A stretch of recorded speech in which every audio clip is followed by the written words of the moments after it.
Ameerikaan haleellaa marsaa itti aanutiin kuusaa yuuraaneemii Iraan irratti xiyyeeffachuuf karoora qabachuun dhaga'ame.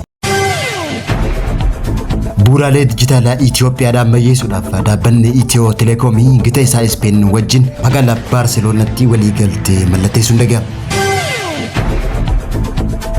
Dhaabbanni Amnesty International hidhattoota waraana bilisummaa Oromoo garee gudeeddii fi gabrummaa saalaati jechuun himachuun dhaga'ame. Daawwattootaa fi hordoftoota Egeree Miidiyaa nageenya keenya bakka jirtan maratti isin dhaqqabu. Guyyaan har'aa bitootessa 6 bara 2026 qandee lamma isinitti himna hangafootu Egeree Miidiyaati. Amma bal'inatu isinitti hima. Haleellaa waloo Ameerikaa fi Israa'el booda dandeettiin ittisa Iraan haalaan laafaa dhufuun ibsameeti jira. Kana hordofuudhaan immoo mootummaan Ameerikaa yeroo ammaan tana xiyyeeffannaan Iraan kuusaa yuuraaneemii 60 badhaadhina qabu tilmaamaan kiloogiraama 460 ta'uu dhabamsiisuudhaaf karoorfachuun dhaga'ame. Kuusaan yuuraaneemii kun dandeettii boombii niikuleeraa hanga 10 takka oomishuuf akka qabutti himame. Ragaan akka agarsiisutti yuuraaneemiin meeshaa niikuleeraa oomishuuf hanga 90tti badhaadhuu akka qabu ibsame. Marii nagaa fashalaa'uu wajji wal qabatee wallabdee kanaan turaatiin Ameerikaan Iraan sagantaa badhaadhina yuuraaneemii isii guutumatti akka dhaabdu gaafachaa turuun ni yaadatama. Iraan gama isiitiin ammoo boombii niikuleeraa oomishuuf karoora akka hin qabnee fi badhaadhinni isii kaayyoo humna elektirikaa ifaa maddisiisuuf akka ta'e ibsameeti jira. Haa ta'uuti malee pireezidaantiin Ameerikaa Doonaald Tiraamp dubbii Iraan tana fudhatama dhabsiisuudhaan mootummaan Ameerikaa sagantaan kun kaayyoo nagaa yoo ta'e sababni inni lafa jala kiloomeetira tokko ta'e keessatti argamuuf maali jechuudhaan marii nagaa kun akka tooftaatti ilaaluudhaan yeroo ammaan tana humni ittisaa Iraan laafaa dhufuudhaan qormaanni itti aanuu fi ijoo ta'e akkamitti kuusaa yuuraaneemii 60 badhaadhe kiloomeetira 400 dhabamsiisuun akka danda'amu yaadamee jiraachuun ibsame. Hanga ammaatti filannoowwan gurguddoo lama kan ifaman hoggaa ta'u filannoon jalqabaa humna addaa leenjii gara bakka sanitti erguudhaan yuuraaneemii badhaadhina qabu san dhabamsiisuu akka ta'ee fi inni lammaffaan ammoo bakka inni jirutti tuuneela lafa jalaatti ture qulqulleessee baasuudhaan faayidaa dhabsiisuu akka ta'e ibsame.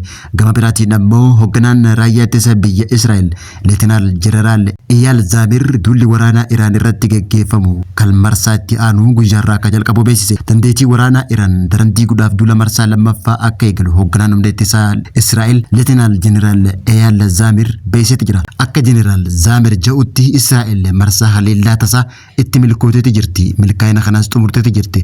Kunis olaantummaa qilleensaa akka laafuu fi humni ittisaa misaa'ila pilaastikaa Iraan akka laafisu taasisee jechuudhaan ibse. Marsaan haaraan ammaa eegale kun sirna Iraaniif caasaa waraana Iraan daran diiguurratti kan xiyyeeffatu ta'uu kan immoo Jeneraalli kun tarkaanfiiwwan taajjabbii dabalataa gara fuulduraatti kan hin beeksifne qabna jechuudhaan haleellaan guyyoota 6 dabraniif odoo addaan citiin kan itti fufe hoggaa ta'u hojiin kunis saffisaan kan itti fufu ta'uu beeksisuudhaan Jeneraalli Zamir ibsasaa keessatti waraanni Hizbollaa waraana kana keessatti seeruudhaan dogoggora seenaa akka hojjete hubachiisuudhaan ejjennoodhaan daangaa Libaanoos gadi fageenyaan rukutaa jiraachuu mirkaneesse.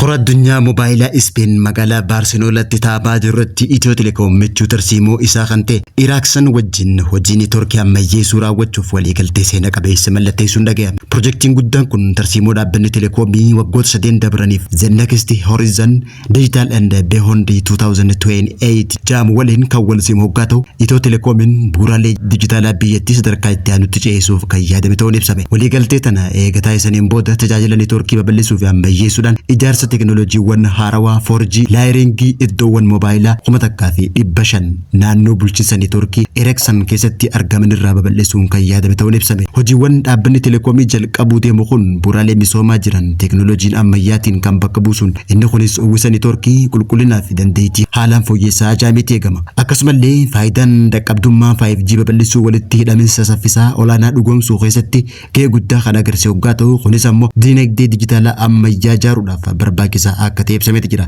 Ce'umsi teknooloojii kun magaalota bira dabree hojiiwwan dijitaalaa xiyyeeffannoo addaatiin hojjetamaa jiraachuudhaan keessumattuu baadiyyaatti hanqina jiru cufuudhaaf furmaata teknooloojii moobaayilaa naannoo 75tiif mijatutti akka hojjetamu ibsameeti jira. Waldhabdee hidhannoo naannoo Oromiyaa keessatti adeemsifamaa jiru keessatti waraanni bilisummaa Oromoo dubartootaa fi shamarran irratti gudeeddii garee yakka saalaatii fi dhiittaa mirga namummaa biroo raawwachuu isaa Amnesty Internationaliin gabaasee jira. Dhaabbatichi gabaasa haarawaa baaseen sarbamtoonni kunneen lammiilee nagaa buqqa'uu fi miidhamtoota irratti miidhaan sammuutii fi qorqalbii akka geessisee jira. Gabaasa jimmata irraa bitootessa 6 bara 2026 Amnesty International baaseen seenaa namoota 10 qorachuudhaan miidhaa saanaa godina Wallaggaa aanaa Sayyoo fi anfilloo keessatti raawwatame qorachuudhaan gabaasa kana kabaase ta'uu beeksise. Namoonni kurnan haleellaa hidhattoota irratti raawwatame keessaa namni 9 miseensota waraana bilisummaa Oromootiin kan rukutaman hoggaa ta'u, tokkichi hafe immoo hidhattoota mootummaa federaalaa Itiyoophiyaatiin haleellaan akka irratti raawwatame Amnesty International gabaasa isaa keessatti addeessee jira. Kana malees namoota kurnan miidhaman keessaa 5 guyyoota yookaan torbaan hedduudhaaf gareen gudeedamuu ibsee jira. Namoonni kurnan haleellaan kanaan miidhaman keessaa 7 umriin isaanii waggaa 18 gad ta'uu gabaasni Amnesty International bal'inaan ibsee jira. Isaan keessaa 3 ammoo qorattoonni dhaabbata mirga namummaa kanaan gaafii deebii yeroo san wajjin taasiseen umriin isaanii waggaa 17 akka ta'e ibsuudhaan kanneen keessaa miidhamtoonni 2 ulfa hin barbaachifne qabatanii jiraachuu beeksise. Miidhamtoonni hedduun isaanii firoottan isaanii dhiiraa miseensota milishoota mootummaa keessa waan jiraniif haleellaan kun xiyyeeffannoodhaan irratti kan raawwatame ta'uu ibsee jira.